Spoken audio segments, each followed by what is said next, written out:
마지막 절까지인데 23절까지만 저와 여러분들이 교독하도록 하겠습니다. 욥기 6장 14절에서 23절까지만 저와 여러분들이 한 절씩 교독하시겠습니다. 제가 먼저 읽겠습니다. 낙심한 자가 비록 전능자를 경외하기를 저버릴지라도 그의 친구로부터 동정을 받느니라.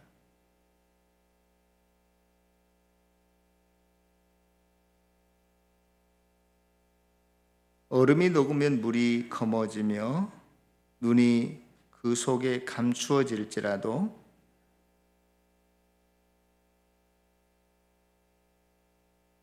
대상들은 그들의 길을 벗어나서 삭막한 들에 들어가 멸망하느니라.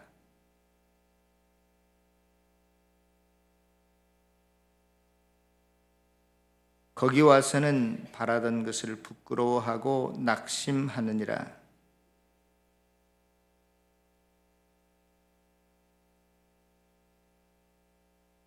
내가 언제 너희에게 무엇을 달라고 말하였더냐? 나를 위하여 너희 재물을 선물로 달라고 하더냐?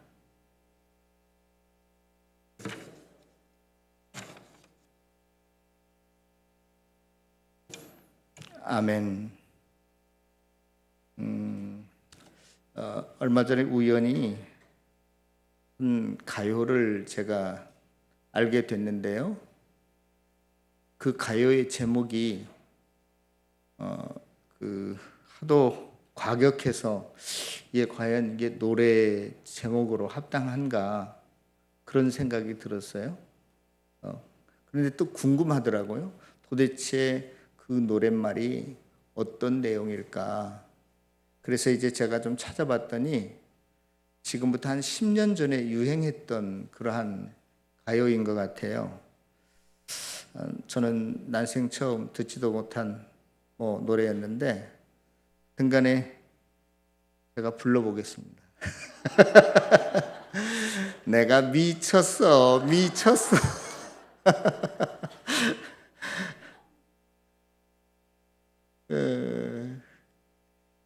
정말 미쳤어. 나를 버렸어. 그런 내용이었어요. 그 가사를 보니까 사랑하는 연인이 있었는데 무슨 이유인지는 모르지만 그냥 서로 헤어지게 된 거예요. 그래서 내가 지금도 그 사랑을 미련을 두고 후회하고 그러한 그 가사 내용이었어요. 정말로 미쳐서 내가 미쳤다 그렇게 말할 수도 있지만 정반대로 내가 잠깐 정신을 잃어버린 것 같다. 그래서 지난 날이 후회스럽고 또 그 미련이 남는다, 아쉬워하는 그러한 말이 되겠습니다. 제가 오늘 이 시간 저와 여러분들과 함께 깊게 좀 생각해 보고 싶은 것은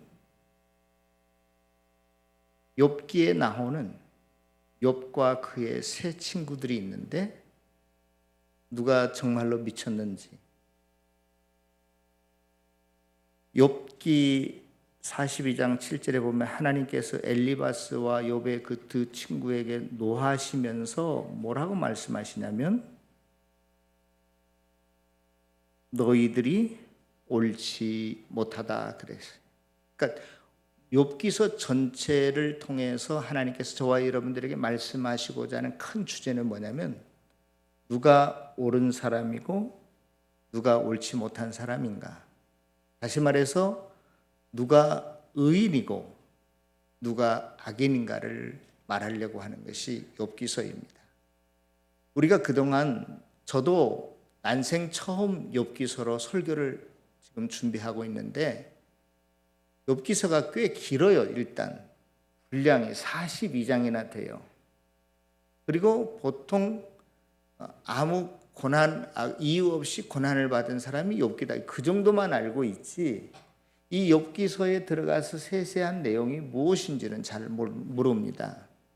그런데 그 욥기서 전체를 통해서 하나님께서 저와 여러분들에게 주시고자 하는 큰 주제 중에 하나는 누가 옳은 사람이고 누가 옳지 않은 사람인가. 누가 의인이고 누가 악인인가, 그러한 것들을 저와 여러분들에게 말씀해 주고 있다는 것입니다. 욥의 세 친구들은 한결같이 나름대로 의인이라고 하는 것은 죄를 짓지 않는 사람이고 윤리적으로 도덕적으로 나쁜 짓 하지 않는 사람이고 도둑질하지 않고 강도질하지 않는 사람.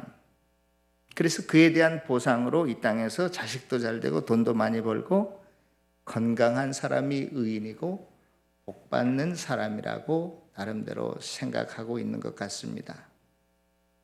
그런데 하나님께서는 이 욥기서를 통해서 의인이라고 하는 것은 최소한 눈에 넣어도 아프지 않을 자식에 대해서, 피 같은 내 돈에 대해서, 또 건강에 대해서 흔들리지 않는 사람이에요. 아무런 미련이 없고 아쉬워하지 않고 그런 세상의 것들에 대해서 욕심 부리지 않는 사람을 의인이라고, 옳은 사람이라고 말하고 있다는 것입니다. 그래서 이 다음에 누가 지옥에 떨어져요? 악인이, 옳지 못한 사람이, 욥의 세 친구가 지옥에 떨어질 텐데요.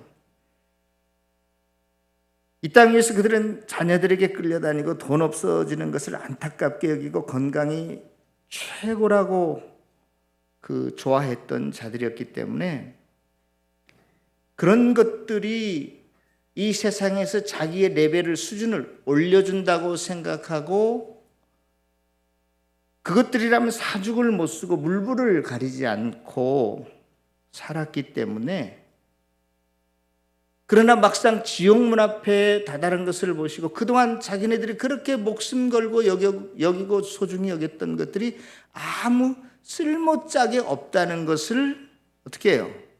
깨닫게 되는 것이죠.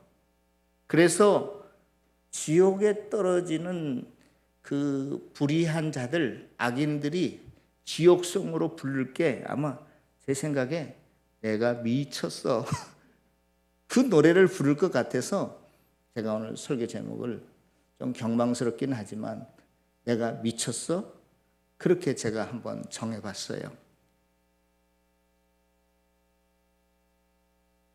내가 왜 그렇게 살았는지, 돈만 좋아하고 자식만 챙기고 건강에 좋다면 뭐든지 찾아다니면서 먹고,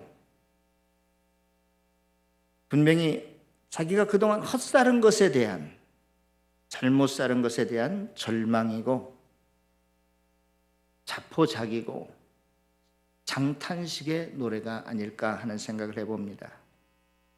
친구라고 하는 것은 가장 오랫동안 가깝게 사귄 사람이라고 할 수 있습니다. 그런데 보통 우리가 유유상종이라고 하잖아요. 끼리끼리 논다고. 그 친구를 보면 그 사람을 알 수 있다라고 말하죠. 그래서 보통 친구 사귀는 방법이 자기와 비슷비슷한 사람을 사깁니다. 그런데 보통 세상의 그 친구 사귀는 방법들을 보면은요, 내가 가진 것이 많거나 공부를 잘하거나 얼굴이 잘생겼거나 잘 나갈 때는 여기저기서 친구들이 찾아옵니다. 저절로 모여들어요. 그런데 재산이 날아가고 퇴직하게 되면 만나자고 해도 만나주지도 않습니다. 술 끊으면 술 친구들도 어떻게 해요? 다 떨어져요. 엘리바스를 비롯한 이 욥의 세 친구들은 한결같이 내 친구의 자격 조건이 있다면 그 기준을 뭘로 삼은 것 같아요? 첫째, 재산이 많아야 되고, 둘째, 자식이 잘 돼야 되고, 건강해야 되고. 그래서 엘리바스와 그의 두 친구들은 욥을 그래서 친구 삼았던 것 같아요. 그런데 욥이 망했다는 소식을 듣고 왔긴 왔지만 그 내용을 쭉 보면 이제 너는 더 이상 내 친구가 아니야, 그런 뜻이에요. 너 망했잖아. 너 이제 돈 없잖아. 건강도 잃어버렸잖아. 자식도 다 죽어버렸잖아. 너에 대한 기대치가 아무것도 없어. 그러니까 이제 친구 안 해도 되겠어. 바이바이. 여러분, 세상의 것은요, 우리에게 많으면 많을수록 편리한 부분이 있는 것 같아요. 그러나 돈이 많다고 행복한 건 아닌 것 같습니다. 잘 먹고 잘 사는 것만이 복인가? 정말 우리가 신앙의 본질로 돌아가서 복이 뭔가를 한번 의미심장하게 생각해 봐야 할 때가 지금이 아닌가 생각을 해봅니다. 진정한 복이 뭔가 과연? 마귀 삼형제가 모여서요, 열띤 토론을 벌이게 됐어요. 왜냐하면 신앙 좋은 어느 김 집사님이 이거 그냥 놔두면 분명히 권사님도 되고 앞으로 삼성교회 목자도 될 것 같으니까 미리 싹둑 잘라놔야 되겠다.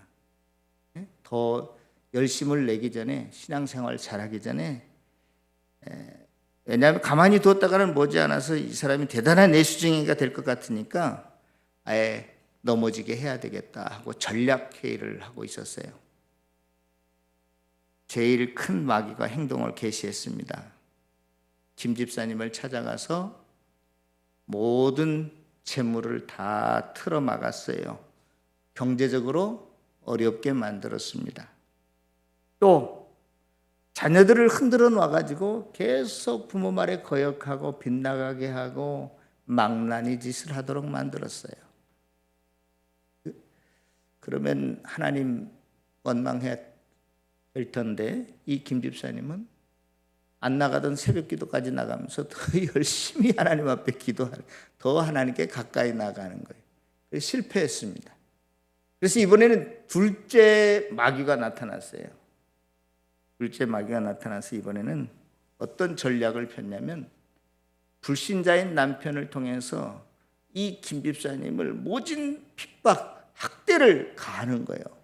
성경책을 찢어버리고 쓰레기통에 갖다 버리고 교회를 못 나가게 하고 때리고 술 먹고 와서 온갖 주사를 펴고 너무너무나 힘든 거예요.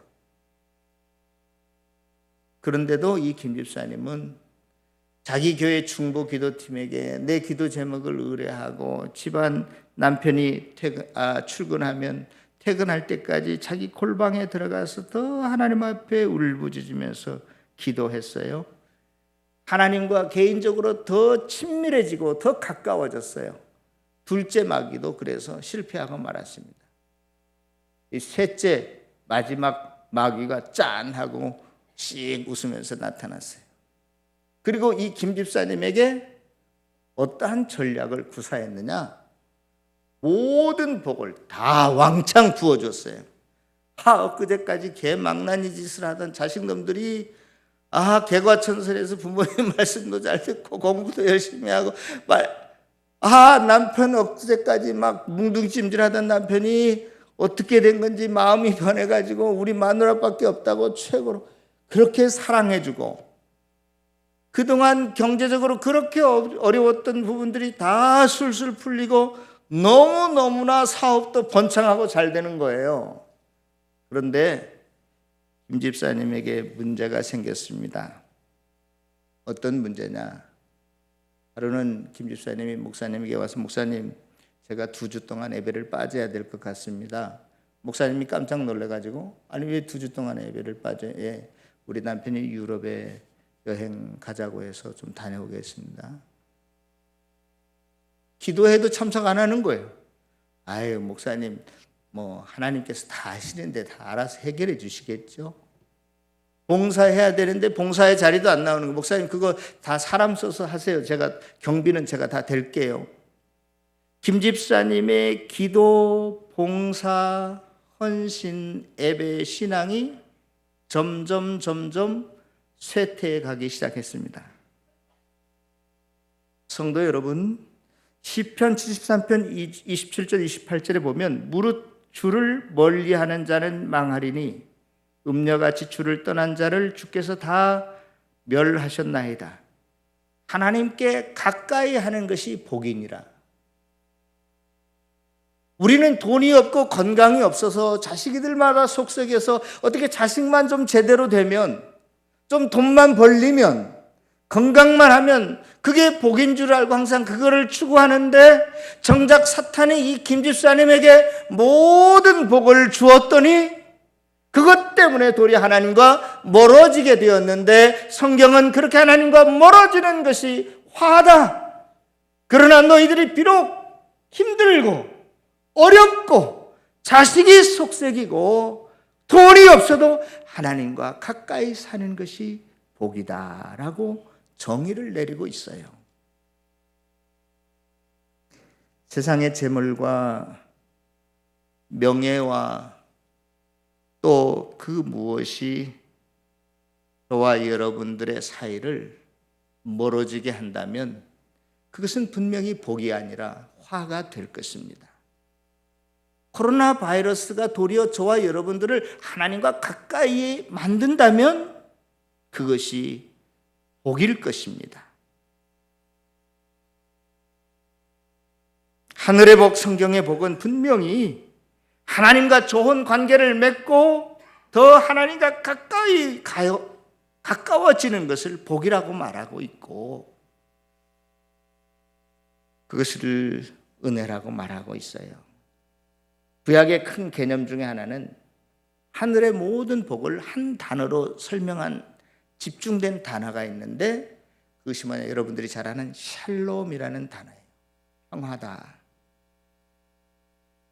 이 평화 샬롬은요, 이 세상의 어떤 물질적인 풍요로움이나 거기에서 오는 만족감, 어떤 세상을 정복하고 다스리고 통제할 때 얻는 성취감, 그런 게 화평 샬롬이 아니라, 하늘의 샬롬이라고 하는 것은 하나님의 평안이 내적으로 내 마음에, 심령에 가득 차는 것을 의미합니다. 그래서 이것이 신약 성경에서도 예수님께서 심령이 가난한 자는 복이 있나니 천국이 저희 것이며 라고 말씀하셨던 거예요. 평화라고 하는 것은 단순히 싸움이 없는 것이 아니라 내 영혼 속에서 하늘의 기쁨이 차고 넘치는 거예요. 저와 여러분들이 이 세상에 무슨 돈, 명예, 권력, 지위, 인기, 영향력 이런 걸 가지고 친구 삼지 마시고, 이 땅의 상황에 따라서 여기에 붙었다 저기에 붙었다 하는 그러한 변덕스러운 사람이 아니라, 친구에게 변함이 없는 우정과 어려움에 처한 그 친구에게 더욱더 여러분들이 다가가고 변함없는 우정을 나눌 수 있는 신실한 그리스도인의 삶을 살아가는 저와 여러분들 되시기를 바랍니다. 여러분들, 좋은 친구라고 하는 게 어떤 게 좋은 친구예요? 일반적으로 우리는 뭐라고 말하죠? 어려울 때 친구가 좋은 친구다, 그렇게 말하잖아요. 이 욥의 세 친구들은 그들의 그 말을 보면은요, 굉장히 문학적인 표현이고 시적인 표현이에요. 그래서 세계적인 대문호들이 이 욥기서를 최고의 문학 작품으로 꼽았다니까요. 괴테도 그렇고 셰익스피어도 그렇고 불후의 명작은 욥기다 그랬어요. 그렇게 시적인 표현으로 화려한 말솜씨로 유감없이 발휘하고 있지만, 오늘 이 그렇게 말솜씨를 구사하고 있는 욥의 친구들에 대해서 뭐라고 말하냐면, 우리 오늘 다 같이 성경을 보면서 한번 생각해 볼까요? 15절에 보면 뭐라고 말하고 있습니까? 내 형제들은 겨울과 같이 변덕스럽고 그들은 겨울 물살과 같이 지내는구나. 우리가 그 사막에도 냇물이 있는데 그 냇물을 우리가 보통 와디라 그래요.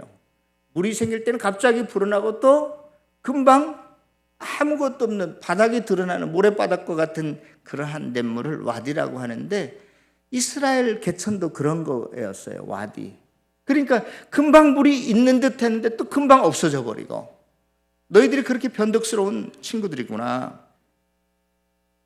또 16절에 보면 얼음이 녹으면 물이 검어지며, 이제 그 이스라엘 나라를 지나는 그 요단강, 갈릴리에서부터 내려오는 그 요단강 물은 그 위에 만년설이 덮여 있는 헐몰산이 봄이 되면 녹아가지고 물이 흐르는데, 얼음이 녹으면 뭐예요?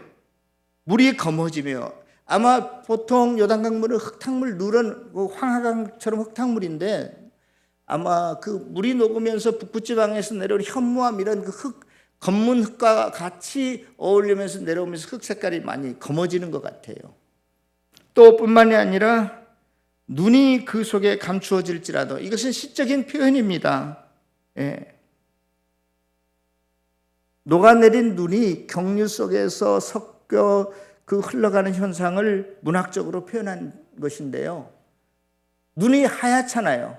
근데 녹으면 그 형체가 전혀 보이지 않잖아요. 그냥 그 경류 속에 그냥 섞여서 없어져 버리는 거잖아요. 우정이 그렇다는 거예요.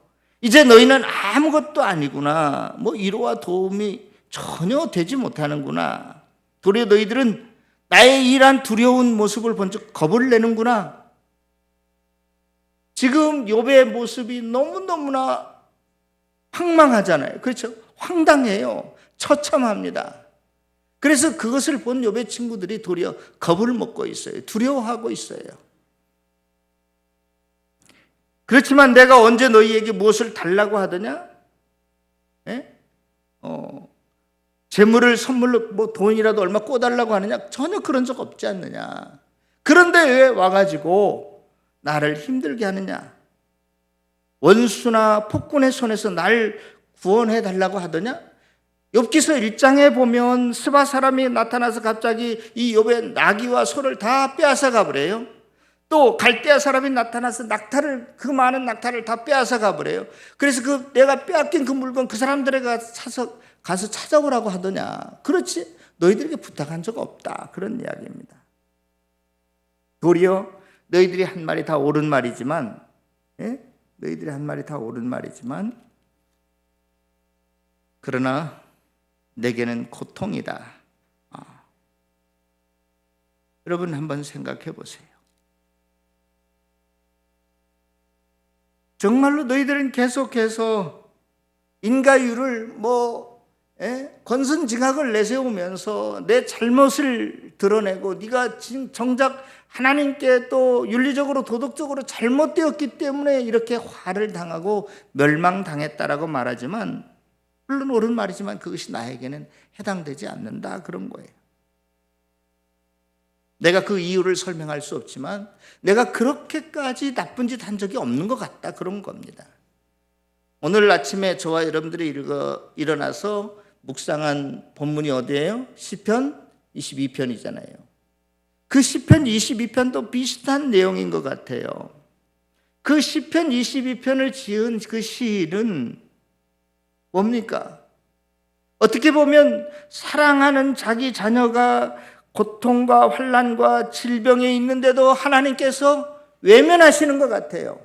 하나님의 깊으신 뜻을 도저히 이해할 수 없어요. 저와 여러분들의 자녀가 있는데, 그 사랑하는 자녀들이 있는데, 그 자녀가 지금 환난과 고통과 어려움과 질병에 쌓여 있는데 가서 도와주지 않을 부모가 어디 있겠어요? 그런데 하나님은 저와 여러분들을 사랑하는 자녀로 삼으셨는데, 시편 22편에서 그 시인이 얼마나 고통스러웠던지, 내가 뼈 하나하나가 몇 개 있는지 다 세어볼 수가 있겠습니다. 모든 뼈 마디마디가 다 쑤시고 아픕니다. 그런데도 하나님은, 고통은 내 가까이 있는 것 같은데 하나님은 멀리 떨어져 있는 것 같아요. 나를 외면하시는 것 같습니다. 그런데도 하나님의 뜻을 알 수가 없는 거예요. 너무너무나 힘들고 괴로운 그 고통의 신음소리를 그대로 지금 고백하고 있는 게 시편 22편이었어요.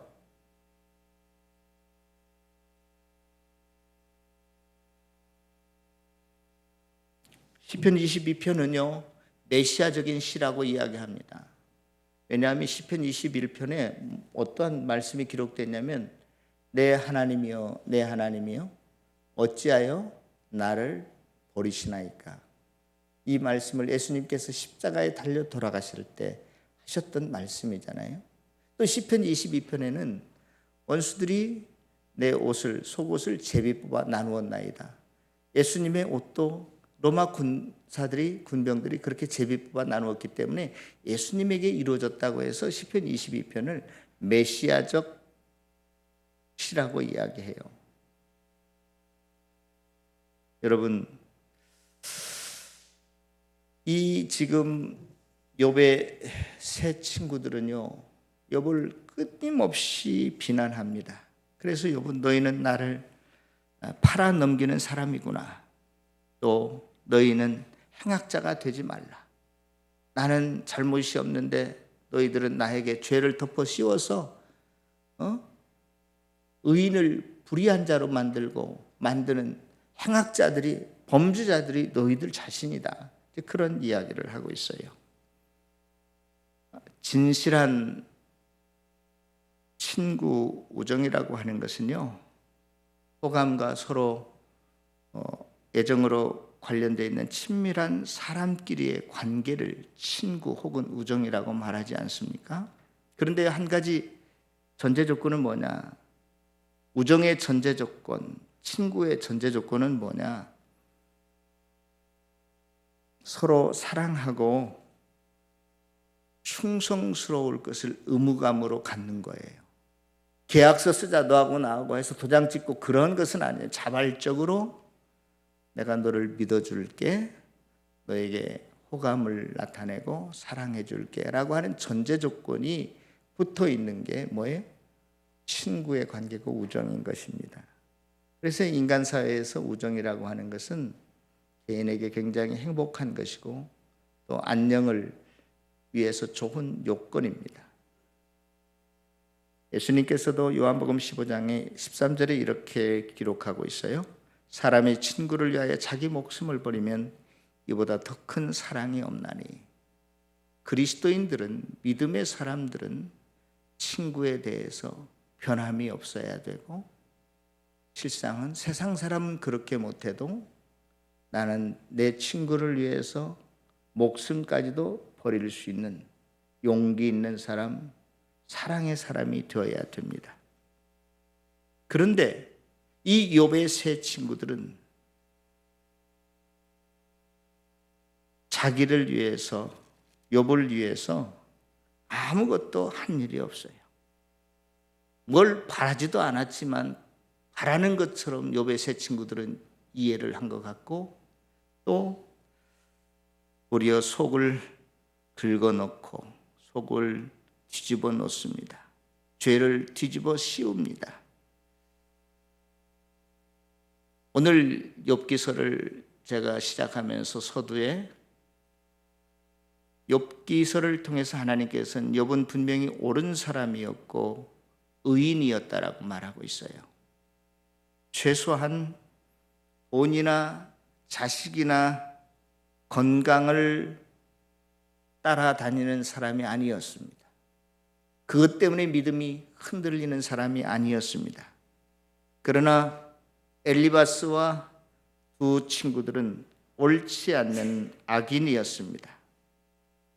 친구를 세상 것들로, 돈으로, 자식으로, 건강에 따라 친구를 삼기도 하고 헤어지기도 했던 사람이었습니다. 그런 사람들은 다 지옥에 떨어질 사람들이었습니다. 서두에 제가 그 가수는 사랑이, 자기의 연인이 떠나버린 걸 아쉬워서 노래를 불렀지만 욥의 세 친구들은 세상살이 하면서 떠나버리지 못한 것을 아쉬워하면서 노래를 불러야 할 것입니다. 실상 우리는 십자가와 함께 세상에 대해서 이미 죽은 자들입니다. 그럼에도 불구하고 여전히 우리가 죽지 못한 삶을 살고 있는 것은 믿음이 없기 때문이 아닌가 하는 생각을 해봅니다. 믿음이 없는 자는 지옥문 앞에 서서 내가 미쳤어 라고 그 지옥성을 불러야 할 것입니다. 온갖 풍성함과 영원함과 천국의 영광과 좋으신 하나님을 놔두고 여전히 돈, 자식, 건강, 명예, 무슨 쾌락, 권력 이런 것들 때문에 오락가락하고 갈팡질팡하고 정신 차리지 못하고 살다가 뒤늦게서야 내가 미쳤어 라고 장탄식을 하고 후회하는 성도들이 없기를 바랍니다. 이제라도 정신 차리고 저와 여러분들이 믿음을 회복하고 온전한 믿음의 사람으로서 친구에게 진정한 도움을 주고 신뢰감을 주고 사랑해주고 그를 격려하고 위로하면서 또 천국만을 소망 삼고 하나님께 더 가까이 날마다 나아가는 미련 없는 삶을 살아가는 후회 없는 삶을 살아가는 복된 성도들이 다 되시기를 주님의 이름으로 축원합니다. 기도하겠습니다.